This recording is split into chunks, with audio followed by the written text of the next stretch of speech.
След около 5 години опити да намерим начин и стигнем до Матансас, за да видим интересна екотехнология. Към средата на декември 2025 година сме в Куба. Страната е много красива. Тук старите технологии се срещат с модерното в красива симбиоза. Днес обаче страната се намира в състояние на тежка хуманитарна и енергийна криза, предизвикана от това, което международни наблюдатели и ООН описват като горивна блокада от страна на САЩ. Затова икономическата ситуация в Куба през 2025 година преминава през най-радикалната си трансформация от революцията насам. Притиснато от енергийния колапс и хиперинфлацията, правителството е принудено да предприеме стъпки, които доскоро се смятаха за немислими. В тези условия около 165 съдружника, ентусиасти от кооператива СНА Атрес предлагат екомадера – ефтина и вечна алтернатива за строителство от рециклирана пластмаса. Кооператива Но Агропекуария Атрес е съкращение от Atuendo Reciclaje Енергия и сервисиос, т.е. облекло, рециклиране, енергия и услуги. Това е едно от първите частни предприятия в Куба, които получават разрешение да работят мащабно в сферата на рециклирането на отпадъци. Освен това, поправят старите мебели с изработени пластмасови нишки, наподобяващи ратанови. Продуктът се получава чрез рециклиране на пластмасови отпадъци, които се преработват и смесват, за да създадат издръжливи профили, имитиращи дърво или така наречените екодъски. Защо екодъските са важни за Куба? На първо място, както казахме, в ера на изолация Куба изпитва огромен недостиг на дървесина и строителни материали. Екомадера предлага ефтина и вечна алтернатива за строителство. От екологична гледна точка се почистват плажовете и градовете от полиетилен и полипропилен, които не се разграждат в природата. За разлика от естественото дърво, пластмасовите дъски не гният и не се атакуват от термити. Огромен проблем в тропическия климат на Куба. От тези пластмасови дървета те изработват греди, форма квадрат в различни размери и дъски за строителство, декинг, използвани за подове около басейни в хотелите, пейки за паркове и плажове, много от тях се виждат в курорта Варадеро, шезлонги, огради и маси в хотелите, кошчета, беседки и други.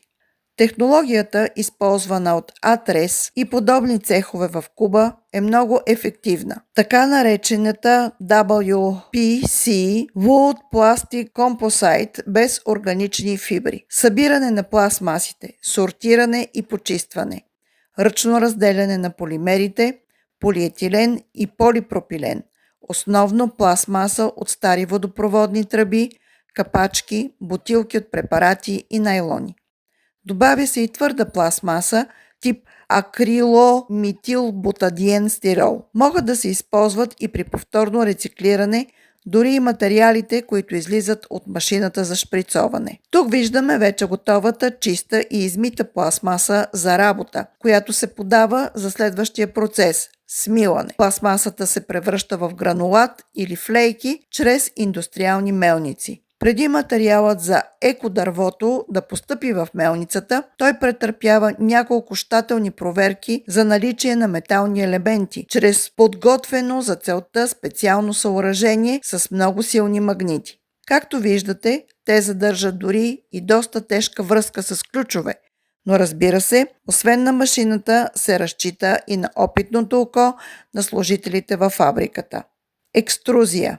Ключов етап. Материала се загрява до разтопяване – около 180-220 градуса Целзий. В Куба често използват модифицирани екструдери, които впръскват разтопената маса в метални кълъпи, форми за дъски. Тук виждаме как се изважда от кълъпа вече готовата пластмасова дъска. Охлаждане. Формите се потапят във водни бани, за да се втвърди дървото. Финишинг. Когато се налага, дъските се режат и шлайфат, за да придобият матов завършек, наподобяващ естествена дървесина. Както вече споменахме, много хора носят в цеха старите си мебели от ратан, за да се поправят с новите пластмасови нишки и да им се даде втори живот. Това е резултата, който виждате пред себе си.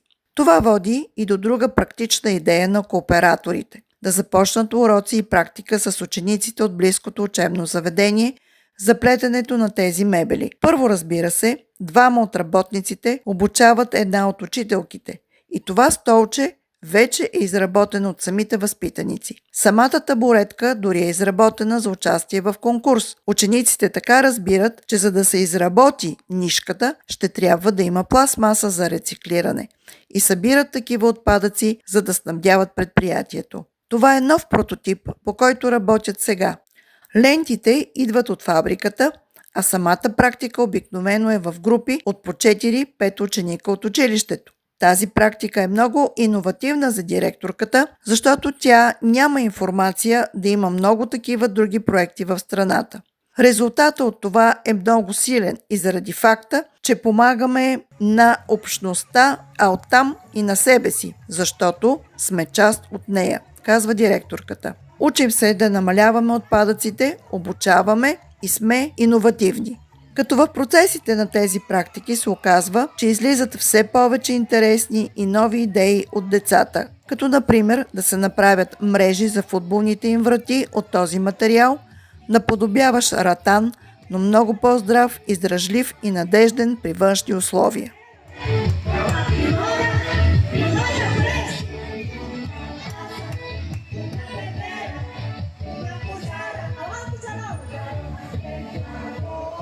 Тук виждаме вече изработените съоръжения. Слизаме по стълбите към река Канимър, по стълбище с 267 стъпала, обезопасени с парапети от екодърво. Има и малки пейки с седалки. Който много се измори, има възможност да поседне и да почине, да подиша чист въздух. Растителността изобилства и тук, честно казано, се намирате в една тропическа гора. Тези парапети са поставени на това място вече над 4 години и ако се загледате добре в тях, освен че малко са позагубили цвят, нищо не е мръднало. Разделяме се с мисълта за това как трябва да сме социално ангажирани. От суровината до крайния продукт, чрез общественото начало. Тук затвореният цикъл и екомисленето са норма, а не изключение. Хората и природата са приоритет. Когато бизнесът работи в синхрон с природата, резултатите са видими не само в производствените халета, но и в по-чистата среда около нас. Тръгваме си с един добър пример, който заслужава да бъде последван. Надяваме се един ден и при нас в България да има такова оползотворяване на видовете пластмаси и като добра демонстрационна екотехника и производство на този тип дъски.